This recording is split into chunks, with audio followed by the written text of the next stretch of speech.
15장 주보에 1절부터 11절로 되어 있는데 설교 준비를 하다 보니까 너무 분량이 많아서 줄였습니다. 창세기 15장 1절부터 5절까지 말씀을 읽겠습니다. 창세기 15장 1절부터 5절까지 말씀입니다. 말씀 한 절씩 교독하고 마지막 절은 같이 합독하겠습니다. 이후에 여호와의 말씀이 환상 중에 아브라함에게 임하여 이르시되 아브라함아 두려워하지 말라. 나는 내 방패요 너의 지극히 큰 상급이니라.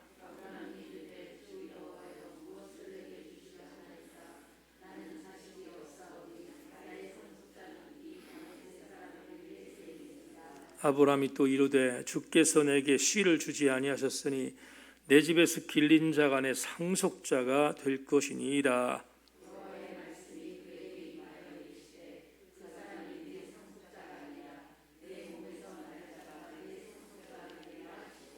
같이 합니다. 그를 이끌고 밖으로 나가 이르시되 하늘을 우러러 무뼈를 셀 수 있나 보라.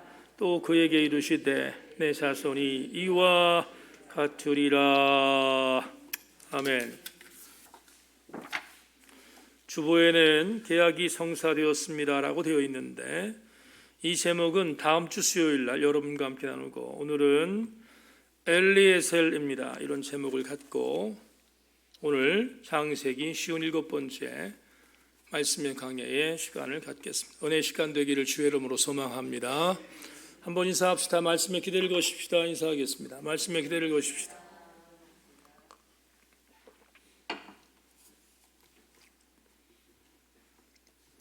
한 교회를 담임하는 담임 목사에게 주님이 허락하신 복이 있다면 그 복 중에 하나를 뽑으라면 그건 부교육자의 복일 것입니다. 모든 것을 믿고 맡길 수 있는 부교육자가 있다면 그건 대단히 담임 목회자에게는 축복이 아닐 수 없습니다. 목회를 뒤돌아보면 제게도 이런 복이 있었습니다. 여러분도 잘 아시는 강기숙 목사입니다. 함께 동역하던 시간 모든 사역을 믿고 맡길 수 있었던 지금까지 유일한 부교육자였습니다. 그러나 그것은 하루아침에 이루어진 일이 절대로 아닙니다. 오랜 시간 동안 서로 부대끼고 중보하고 나누고 사랑하고 하는 과정에서 동역하면서 얻어진 결과물이었습니다. 뒤돌아보면 제가 갖고 있는 신용카드를 부교육자에게 맡길 수 있었던 사람이 과연 있었을까? 없었습니다. 강지숙 목사 외에는 그런 부교육자가 없었습니다. 왜 그렇게 그 부교육자를 신뢰했는가? 그건 믿음 관계 때문이었습니다. 믿음과 신뢰가 그렇게 만든 것입니다. 사람이 사람과의 사이에서 신뢰를 얻는 것은 대단히 중요한 일이 아닐 수 없습니다. 신뢰는 곧 관계를 이어가기 때문입니다. 신뢰를 갖는다는 것은 관계가 이어진다는 것이고 신뢰가 깨진다는 것은 관계가 파괴됐다는 의미입니다. 그런 의미에 있어서 A와 B의 신뢰 관계는 그 사람의 인간관계를 결정하는 가장 중요한 요소가 아닐 수 없습니다. 오늘 본문을 보면 세상에 이런 엄청난 신뢰를 갖고 있는 사람이 존재했을까를 의심할 정도로 엄청난 신뢰 관계를 갖고 있었던 두 사람이 등장합니다. 오늘 그 두 사람을 여러분과 함께 추적하며 은혜의 시간을 가질까 생각합니다. 하나님께서 갈대아 우르에서 살던 아브라함을 부르셨습니다. 그리고 갈대아 우르에서 하나님이 지시하신 땅이었던 가나안까지 가라고 명령하셨고, 그 명령에 순종하여 아브라함이 가나안에 도착했습니다. 그러나 가나안에 도착한 뒤 우여곡절 여러 가지의 아픔들을 경험하고 난 뒤 조카 롯과도 결별할 수밖에 없는 안타까운 상황까지 벌어졌음을 우리는 지난 강해를 통해서 함께 생각해 보았습니다. 그런데 롯과 결별한 뒤 롯이 어려움을 당한 것을 알고 큰아버지 아브라함이 롯을 구출하는데 성공했던 것도 우리는 지난 14장을 통하여 살폈습니다. 그런데 오늘 본문을 보면 본문 1절 여러분 주목하십시다. 본문 1절에 이렇게 말하고 있습니다. 이후에 여호와의 말씀이 환상 중에 아브라함에게 임하여 이르시되 아브라함아 두려워하지 말라. 나는 내 방패요 너희 지극히 큰 상급이니라. 분명히 이제 가나안에서 롯이라고 하는 조카까지 구출한 뒤 안정적인 궤도에 살고 있었던 아브라함에게 하나님이 오셨습니다. 이 일 후라고 하는 오늘 본문 1절의 이후는 14장을 전제한 것입니다. 14장의 사건이 정리된 이후에 여호와의 말씀이 환상 중에 아브라함에게 임했다. 한 가지 짚고 넘어가겠습니다. 오늘 예배 참석하신 교우 여러분, 가장 안정적인 하나님이 나를 찾아오시는 것은 말씀인 줄로 믿습니다. 말씀으로 환상 가운데 오셨다는 것은 주목할 만한 은혜입니다. 이렇게 오셔서 하나님께서 아브라함에게 말씀하셨습니다. 알티라 라고 말씀합니다. 알티라라는 히브리어는 두려워하지 말라는 뜻입니다. 아브라함에게 두려워하지 말라라고 말씀하십니다. 그런 뒤에 창세기 12장에서 기록된 한 사건을 다시 상기하게 만드는 말씀을 오늘 본문에서 말하고 있습니다. 오늘 하나님께서 지금 조카 롯을 구원하고 여러 가지의 파란만장했던 가나안에서의 삶을 경험했던 아브라함에게 오셨던 하나님께서 알티라 두려워하지 말라라고 말씀하신 뒤에 이렇게 격려하십니다. 아브라함아 나는 너의 방패요 너의 상급이다 이렇게 말씀하십니다. 얼마나 여러분 큰 격려겠습니까? 지금 목숨을 건 전쟁을 하나님의 은혜로 승리하고 돌아왔던 아브라함, 아무리 전쟁에 승리했다 할지라도 많이 지쳐 있었을 것입니다. 그런데 지쳐 있는 아브라함에게 주님이 오셔서 알티라 두려워하지 말라. 그리고 나는 너의 방패며 너의 상급이라고 말씀하시는 이 응원의 메시지를 들었을 때 아브라함이 얼마나 큰 힘이 되었을까 충분히 우리는 짐작할 수 있습니다. 그런데 이렇게 격려하는 하나님의 말씀에, 이렇게 응원하는 하나님 말씀에 오늘 본문 2절을 보면 아브라함이 약간 예상 밖의 답변을 합니다. 다시 한번 아브라함아 두려워하지 말아라. 나는 너의 방패다, 나는 너의 상급이다 말씀하셨던 주님의 말씀을 들었다면 아멘 하고 용기를 얻어야 할 터인데 2절에서 예상 밖의 답변을 아브라함이 합니다. 2절 볼까요? 2절, 제가 2절 말씀을 여러분 읽을 테니까 먼저 2절 개역개정판을 여러분 주목해 주십시오. 자막 보세요. 아브라함이 이르되 주 여호와여 무엇을 내게 주시려 하나이까? 나는 자식이 없사오니 나의 상속자는 이 다메섹 사람 엘리에셀이니이다. 2절의 말씀을 공동 번역으로 읽겠습니다. 여러분, 공동 번역은 캐톨릭과 함께 같이 번역한 거기 때문에 우리에게 다가오는 메시지가 좀 강할 수 있습니다. 여러분, 제가 공동 번역으로 2절을 다시 읽겠습니다. 그러자 아브라함이 말씀드렸다. 야훼 나의 주여, 나는 자식이 없는 몸입니다. 가문의 대를 이을 사람이라고는 다마스커스 사람 엘리에셀밖에는 없는데 나에게 무엇을 주신다는 말씀입니까? 지금 아브라함아, 나는 너의 방패야, 나는 너의 상급이야, 두려워하지 마라 라고 말씀하신 하나님 말씀에 아멘 하고 위로를 받아야 할 아브라함이 이 2절 말씀을 고지곳대로 보면 뭔가 불만 섞인 토로가 담겨 있음을 알게 됩니다.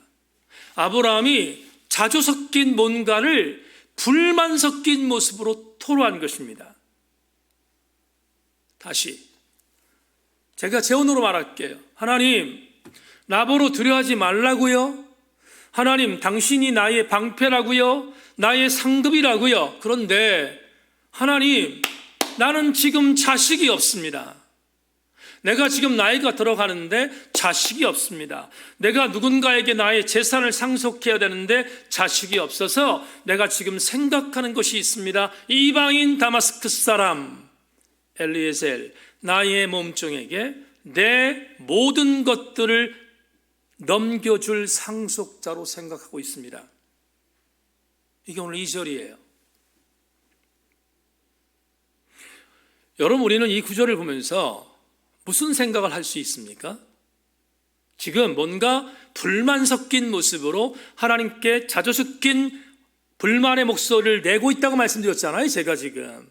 그러면 왜 아브라함이 이렇게 투정조로 불만 섞인 모습으로 하나님께 대항하고 있는가? 그 이유는 12장 1절로 3절에서 갈대 우르에 찾아오신 하나님께서 약속하신 것을 지키지 않는다는 항의예요. 창세기 12장 1절로 3절, 여호와께서 아브라함에게 이르시되 너는 너의 고향과 친척과 아버지 집을 떠나 내가 내게 보여줄 땅으로 가라. 내가 너로 큰 민족을 이루고 내게 복을 주어 내 이름을 창대하게 하리니 너는 복이 될지라.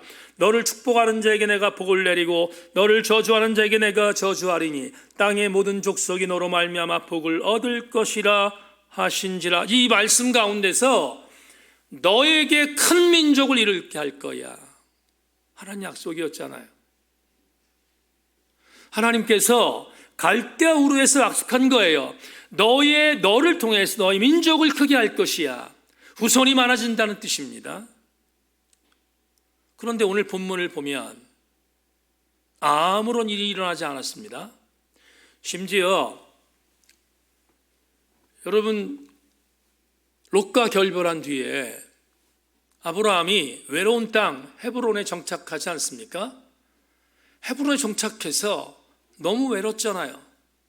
근데 그때 아브라함이 요청한 것도 아니에요. 요청한 게 아닌데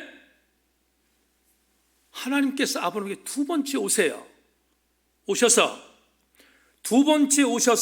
하셨던 약속이 13장 15절로 16절에 있어요. 다시 한번 복기하겠습니다. 자막 보십시오. 보이는 땅을 내가 너와 내 자손에게 주리니 영원히 이르리라. 내가 내 자손이 땅의 티끌 같게 하리니 사람이 땅의 티끌을 등이 셀 수 있을진데 내 자손도 세리라. 여러분, 아브라함이 뭘 요청했습니까? 요청하지 않았잖아요. 다시 확신을 주시는데 뭐라고 말합니까? 아브라함아, 내 자손을 내가 창대하게 할 거야. 다시 확인하셨어요.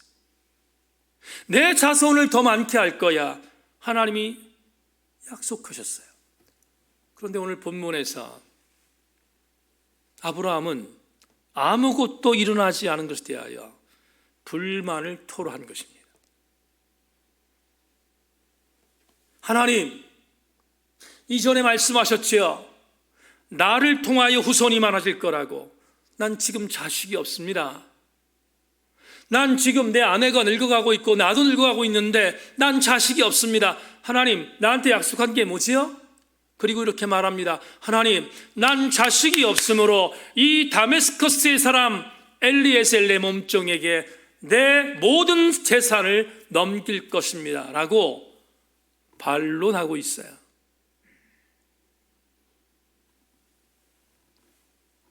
오늘 본문은 여러분 녹록하지 않습니다. 아브라함과 하나님과의 긴장관계가 보이잖아요. 하나님이 너는 두려워하지 마라. 나는 너의 상급이 될 거야. 나는 너의 방패가 될 거로 말하지만 지금 아브라함은 들리지 않는 거예요. 하나님이 그렇게 말씀하시는 것에 대하여 전혀 지금 감동받지 않아요. 이 정도 되면 하나님이 뜨끔하셔야 됩니다. 왜? 당신이 내뱉은 게 있으니까. 이 정도 되면 아브라함의 어떤 항의가 들려야 되잖아요. 그런데 말입니다. 놀라운 일이 벌어져요. 오늘 본문 4절과 5절을 마저 보겠습니다. 4절 5절 여호와의 말씀이 그에게 임하여 이르시되 그 사람이 내 상속자가 아니라 내 몸에서 날 자가 내 상속자가 되리라 하시고 그를 이끌고 밖으로 나가 이르시되 하늘을 우러러 무뼈를 셀 수 있나 보라. 또 그에게 이르시되 내 자손이 이와 같으리라. 여러분, 하나님이 얼마나 대단하십니까? 당신이 약속한 것에서 물러서지 않습니다. 그렇지요? 물러서지 않으세요.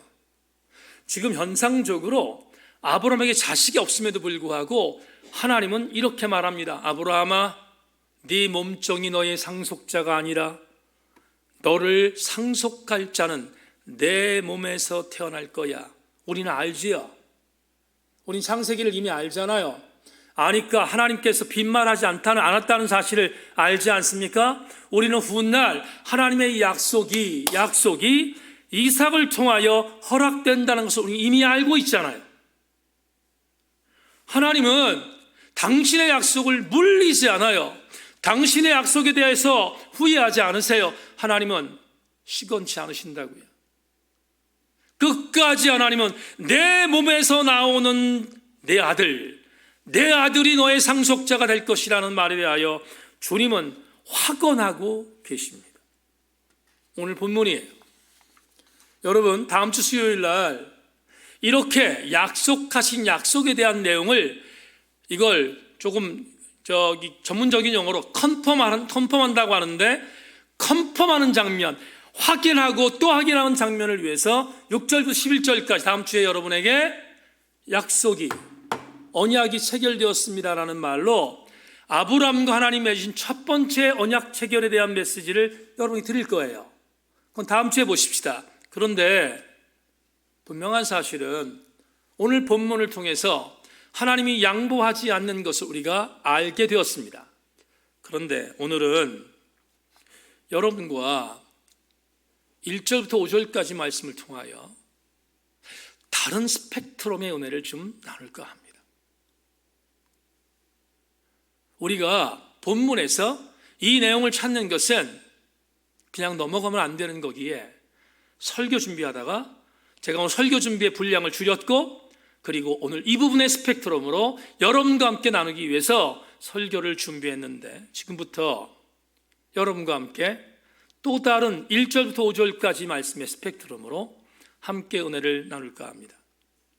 여러분, 아브라함은 자기의 몸종이었던 엘리에셀을 상속자로 낙점했음을 본문이 말하고 있어요. 엘리에셀은 몸종이었습니다. 자, 여기서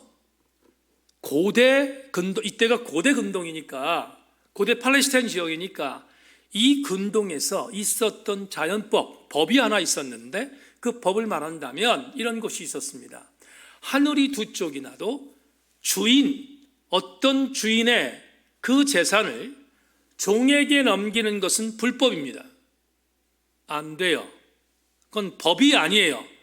어떤 사람의 재산을 반드시 넘기는 것은 자식에게 넘겨야지 종에게 넘기면 이건 불법이었다 이 말이에요.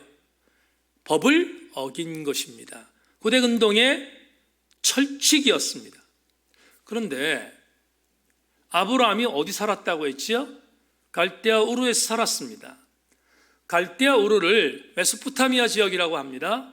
근데 이 메소포타미아 지역에 누지라고 하는 지역이 있는데 그 누지라는 지역에서 고고학자들이 토판을 하나 발견했어요.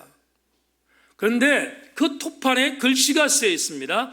그 글씨가 쓰여 있는 것을 우리는 누지문서라고 합니다. 이건 기원전 2000년 전에서부터 1500년 전까지 메소포타미아 지역에 있었던 법령이에요. 법령. 그때 사회법이 뭔가를 알려주는 것이 누지문서 속에 있는데 그 누지문서를 여러분에게 오늘 한 부분만 소개하겠습니다. 왜냐하면 엘리에셀이라고 하는 몸종에게 상속한다는 것을 여러분에게 전이해로 말씀드리기 위해서요. 누지문서에 나오는 한 조항을 여러분들에게 읽어드리겠습니다. 누지문서에서 발견된 내용들 중에 성서와 관련된 풍습들은 형사 취수제도, 형이 죽으면 형수를 아내로 취하는 방법입니다. 장자권 매매제도, 장자 상속권, 드라빔 제도가 나와 있고 양자 제도도 그 중에 하나이다. 누지문서에서는 아내가 후사를 낳을 수 없을 때 아내의 몸종을 통해서 후사를 얻거나 자신의 몸종에서 양자를 삼는 것은 합법적으로 인정되었다는 기록이 있다. 여러분, 아브라함은 어디 출신이에요? 갈대아 우르 출신입니다. 누지문서는 갈대아 우르 근처에 있었던 장소입니다. 그렇다면 아브라함은 지금 가나안에 살고 있지만 그가 태어났던 장소였던 메소포타미아 지역의 누지문서의 영향을 당연히 받았을 것입니다. 두 가지를 추측할 수 있습니다. 누지문서, 지금 본인이 살고 있는 가나안 땅에선 법이 아니었지만 자기의 고향이었던 갈대아 우르에 있었던 누지문서에 의하면 아브라함이 두 가지 결정했던 것이 가능했어요. 첫째, 몸종이었던 엘리에셀에게 상속권을 인정하는 것, 이해하십니까? 이해됐죠? 두 번째, 16장에서 볼 겁니다. 또 하나 불신앙의 어떤 단초를 마련했는데 뭐지요? 사라가 그럼에도 불구하고 아들을 낳지 못하자 사라의 몸종이었던 하갈에게 아들 이스마엘을 낳지요. 이게 어디의 영향이겠어요? 누지의 영향이었어요. 자기의 성장 과정에서 자기에게 영향을 주었던 누지의 영향을 받았던 아브라함은 지금 본문에 나오는 것처럼 엘리에셀을 자기의 상속자로 삼겠다고 결심한 것입니다. 또 한 가지, 여러분에게 한 가지 중요한 사실을 또 한 가지 말씀드리려고 하는데, 오늘 본문을 보면 엘리에셀을 상속자로 삼겠다고 아브라함이 결심했습니다. 그런데 시간이 흘렀습니다. 자, 시간을 넘어갑니다. 시간을 한참 뒤로 시간이 흐른 상태의 한 사건을 여러분에게 소개하겠는데, 아브라함의 나이 140 되던 해, 그리고 이삭의 나이 40대 되던 해, 사라는 죽었습니다. 아들 이삭이 결혼하기 전에 사라는 죽었어요. 애로웠던 아브라함이 아들이 40세가 되었으니까 장가를 보내야 되겠는데 자기가 살고 있었던 가나안 땅 여인과는 결혼시키고 싶지 않았습니다. 시아버지였던 마음속에 그런 마음이 있었습니다. 그래서 몸종 하나를 부릅니다. 몸종 하나를 불러서 약조를 받습니다. 이렇게, 종아, 내가 내 아들을 결혼시켜야 되겠는데 내가 살고 있는 가나안 땅에서 어떤 여성과 결혼시키고 싶지는 않아. 내가 정말 원하는 것은 나의 고향 근처에 있는 땅에 가서 내 아들을 위한 여인을 데리고 와라 라고 명령합니다. 그 명령이 창세기 24장 2절에 있습니다. 여러분 자막 보십시오. 아브라함이 자기 집 모든 소유를 맡은 늙은 종에게 이르되 청하건대 내 허벅지 밑에 내 손을 넣으라. 한 번 더 읽겠습니다. 아브라함이 자기 집 모든 소유를 맡은 늙은 종에게 이르되 청하건대 내 허벅지 밑에 내 손을 넣으라. 제가 오늘 갖고 있는 창세기 모든 추석서를 다 봤습니다. 모든 추석서를 다 봤습니다. 딱 한 권을 제외한 10대 권의 창세기 주석에서 늙은 종을 엘리에셀이라고 말합니다.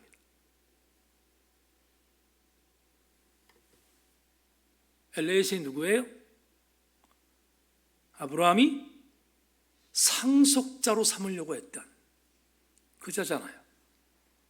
그런데 시간이 흘렀습니다. 시간이 흘러서 창세기 기자는 엘리에셀을 이름 밝히지 않고 늙은 종이라고 지칭하고 있습니다. 여기서 주변 정황을 봐야 합니다. 여러분, 엘리에셀이라고 하는 늙은 종에게 이삭은 어떤 존재였습니까? 여러분 그림을 그려보세요. 엘리에셀이라고 하는 늙은 종에게 이삭은 어떤 존재였어요? 생각하기에 따라서 왼수 같은 존재예요.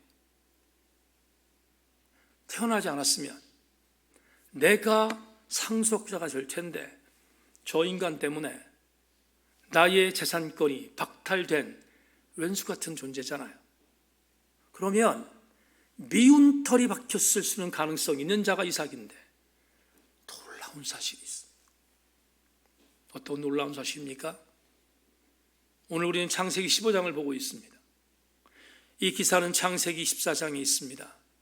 그런데 놀라운 사실은 엘리에셀을 그리는 창세기 기자는 자기의 상속권이 빼앗겼다고 이삭을 홀대하거나 이삭을 왼수로 여기거나 이삭을 경시 여긴 것이 아니라 도리어 나이가 들어가면서 엘리에셀은 자기의 위치를 알고 자기의 주인이었던 아브람과의 관계가 더 깊어지고 있음을 성경이 우리에게 증언합니다.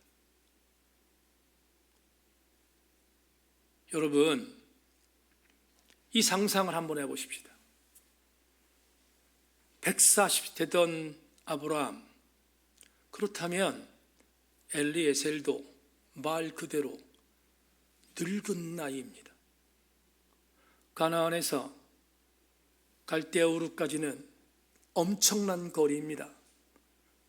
그런데 아브라함이 나이가 많아서 거동하기 힘든 본인 엘리에셀에게 찾아와서 엘리에셀아, 내 허벅지 밑에다가 손을 넣어라. 이 말은 내 성기를 붙잡으라는 뜻입니다. 내 성기를 붙잡는다는 의미는 목숨 거는 약속행위였습니다. 그리고 엘리에셀에게 이렇게 말합니다. 엘리에셀아, 내 며느리를 얻고 싶은데 약속해라. 나는 가나안에 있는 여성과는 내 아들을 결혼시키고 싶지 않아. 내 고향에 있는 갈대아 지역에 있는 그쪽에 있는 여인과 내 아들을 결혼시키고 싶어. 너에게 부탁하니 이 일을 이루기를 원한다. 그러자 성경은 창세기 24장 9절에서 그 엄청났던 아브람과 엘리에셀의 신뢰 있는 약속을 이렇게 갈무리합니다. 그 종이 이에 그의 주인 아브람의 허벅지 아래에 손을 넣고 이 일에 대하여 그에게 맹세하였더라. 저는 이 구절을 이렇게 해석합니다. 아니, 내 주인이 이제 망령이 났나, 치매에 걸렸나, 나 같은 늙은 종의 그 먼 길을 가서 자기의 며느리를 찾아가져 오라니 이게 말이 되는가라고 불평할 수 있지 않겠습니까? 그런데 이 창세기 14장 이 9절의 이 말씀을 우리가 전제한다면 우린 대단히 중요하고 감동적인 메시지를 받습니다. 이 구절이 뭡니까? 이것입니다. 나의 주인 아브라함이 나 같은 늙은 종을 끝까지 신뢰하여 나에게 가장 큰 대사인 아들의 며느리감을 찾아오라고 맡긴 그 감동이 엘리에셀에게 얼마나 엄청나게 다가왔겠습니까?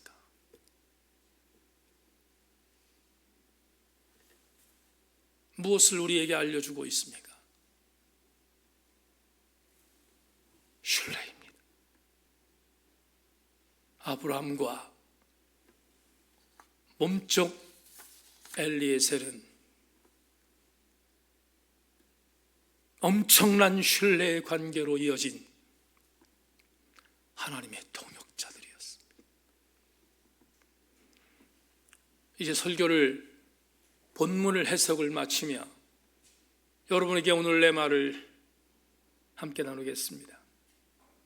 그러기에 오늘 본문을 통하여 우리가 간직해야 할 영적인 레마는 우리는 하나님 앞에서도 흔들리지 아니하는 신뢰의 그리스도인들이 되어함을 명심하기를 주의 이름으로 소망합니다. 저도 여러분들도 하나님 앞에서 엘리에셀을 믿었던 아브라함처럼 아브라함을 믿었던 엘리에셀처럼 그렇게 신실한 신뢰의 관계를 하나님과 맺어야 함이 오늘 본문의 영적인 레마입니다. 성경적인 내용, 감동이 되는 성경적인 내용 하나를 여러분에게 소개하고 설교를 맺겠습니다. 예레미야는 남유다의 멸망을 선포했습니다. 그러자 수없이 죽을 고비를 넘겼습니다. 매국노라고 아직은 멸망되지 않은 유다가 멸망된다고 말하는 것을 보며 수많은 권력자들과 기득권주의자들이 예레미야를 미워했습니다. 그리고 그에게 린치를 가했습니다. 시드기야 왕, 마지막 왕 때 예레미야는 큰 구덩이 속으로 기득권자들에 의해서 던져집니다. 매국노라고. 거기는 적군이 예루살렘을 침범하면 구덩이 속에 빠져서 나올 수가 없는 엄청난 구덩이였습니다. 그 구덩이 속에 던져진 것입니다. 건기 때는 상관이 없지만 우기가 되면 비가 와서 차서 그 구덩이에 빠진 자들은 익사하는 것입니다. 이 구덩이는 특별히 시드기야 시대에 정치적인 정적들을 던져버리는 형틀이기도 했습니다. 거기에 예레미야가 던져진 것입니다. 때마침 우기가 아니어서 물이 없었습니다. 그런데 성경은 말합니다. 그 구덩이에 물이 차기 시작했다. 위험하기 짝이 없습니다. 건기에서 우기로 넘어가는 시기였음을 성경이 말합니다. 수많은 사람들은 비가 와서 매국노와 같은 예레미야가 죽기를 바랬을 것입니다. 그런데 바로 그때 하나님이 일하기 시작합니다. 여러분, 하나님은 볼품없는 사람을 당신의 도구로 사용하십니다. 궁정에 있었던 수많은 기득권주의자들은 예레미야를 구덩이 속에 집어넣고 죽이려고 했습니다. 그런데 마침 그 궁에 내시로 있었던 에벤멜렉이라고 하는 내시가 있습니다. 이 사람은 성경이 말하기를 구스 출신이라고 합니다. 구스 출신은 오늘로 말하면 아프리카 출신입니다. 누구도 주목하지 않는 국내 내신입니다. 그런데 하나님께서 그를 들으세요. 에벤멜렉을 들으셨습니다. 그리고 에벤멜렉에게 하명하십니다. 예레미야를 구출하라는 것입니다.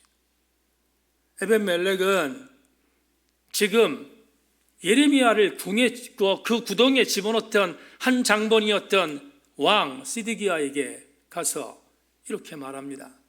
왕이여, 지금 사람들이 이 구덩이에 예레미야를 던진 것은 큰 잘못입니다.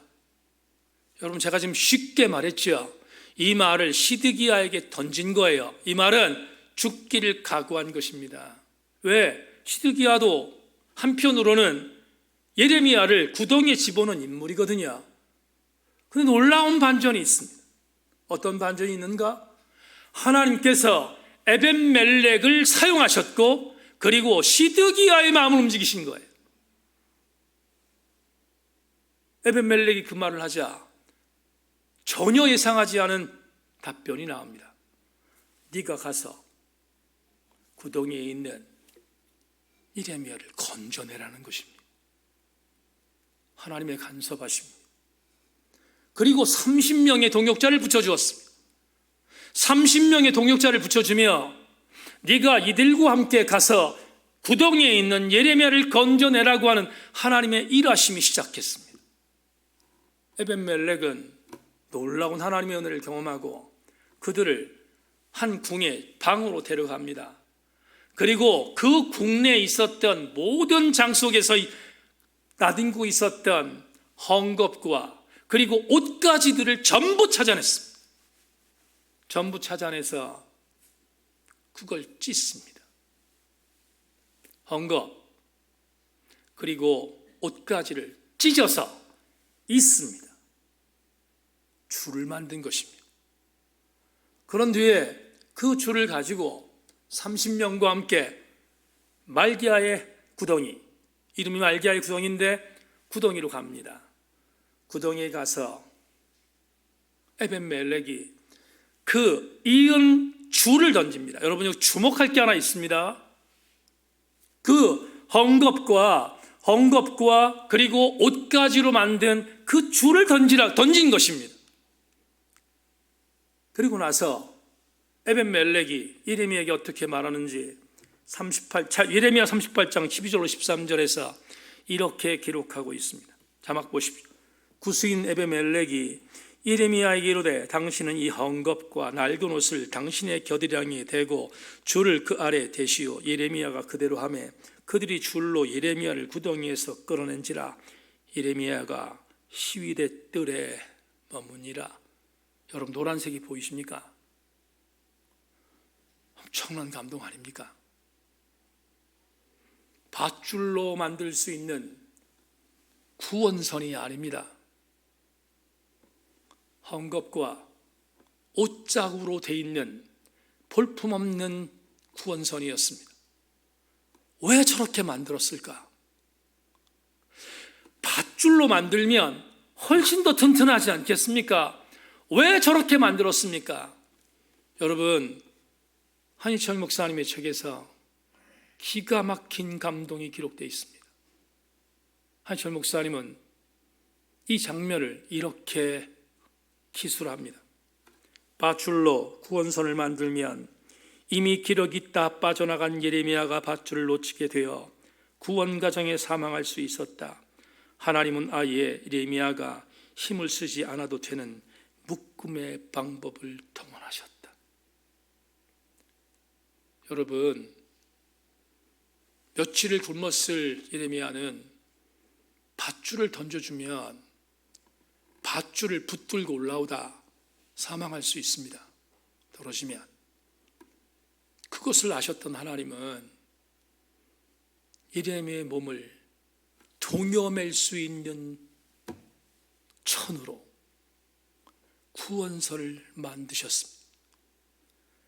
아무도 관심 갖지 않을 수 있는 거지만 이 구절이 얼마나 엄청난 교훈이 됩니까? 사랑하는 여러분, 우리가 왜 하나님을 신뢰합니까? 우리가 왜 하나님을 의지합니까? 그 이유는 이것입니다. 하나님은 예레미야를 그렇게 세심히 돌보신 것처럼 오늘 우리도 똑같이 그렇게 돌보시기 때문입니다. 나를 나보다 더 잘 아시는 하나님께서 내가 어렵지 않도록 당신의 방법으로 나를 오늘도 보호하신다면 우리는 그분을 당연히 신뢰해야 되지 않겠습니까? 오래전에 불렀던 복음성가 가사 중에 이 가사를 우리는 너무 잘 알고 있습니다. 하나님 한 번도 나를 실망시킨 적이 없으시고 언제나 공평과 은혜로 나를 지키셨네. 지나온 모든 세월들 돌아보아도 그 어느 것 하나 주의 손길 안 미친 것 전혀 없네.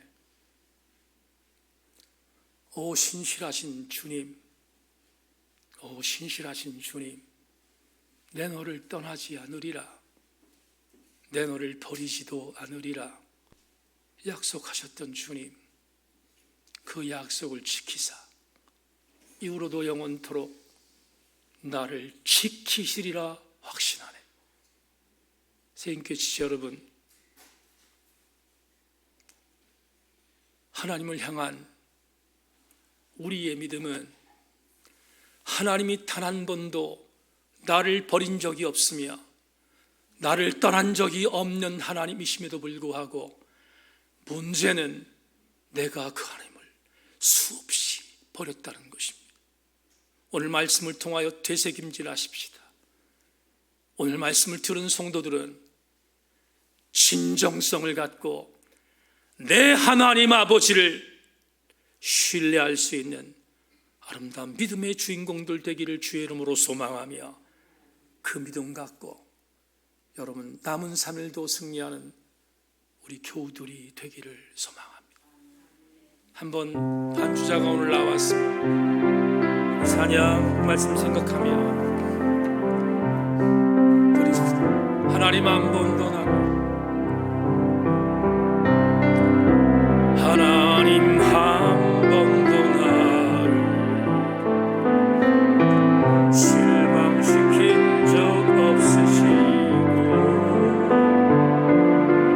언제나 공평과 은혜로 나를 지키셔. 지나온 모든 세월들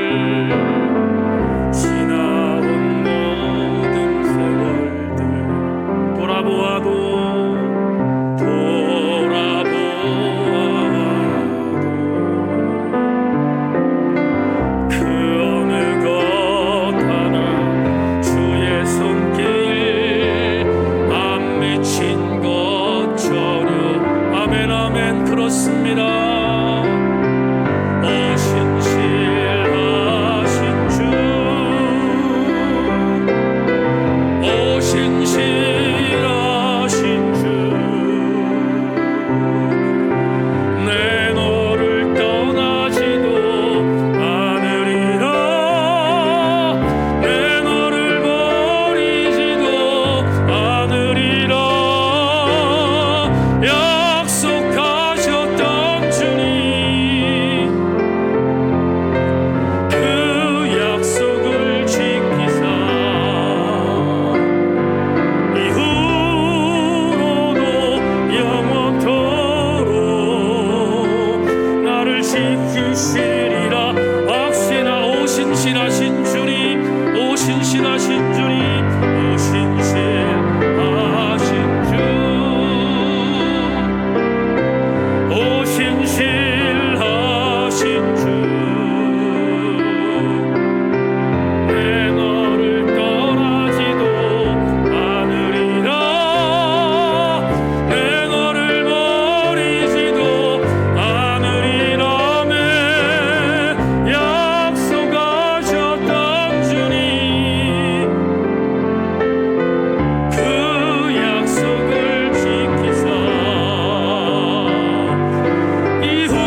하나님, 우리 세인공동체에 속해 있는 모든 지체들, 예레미야를 세밀하게 돌보셨던 신실하신 하나님은 우리도 그렇게 돌보실 것을 확신하며 우리 모두 함께 이 믿음에서 흔들리지 않게 하여 주시옵소서.